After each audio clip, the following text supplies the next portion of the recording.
muri iki gihe rero usanga bibabaje.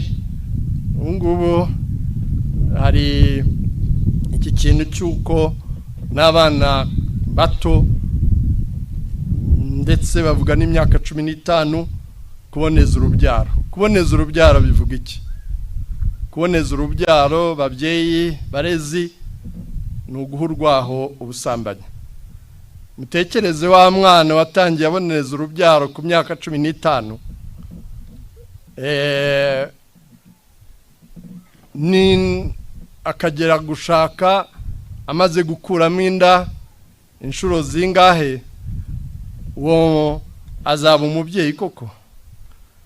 Azubaka urugo, ayagire atekane nk'uko bikwiye, nka wa mwana warezwe neza agakura yubaha ubuzima. Umuryango rero nicyo gicumbi cy'ubuzima no kuburengera. Ntabwo bihagije kandi kubyara umwana, agomba no kwitabwaho akarerwa. Ariyo mpamvu turugarijwe babyeyi kwita ku burere bw'abana, tukabaherekeza kugira ngo ejo amarira azaba menshi ibintu bimaze kuturenga.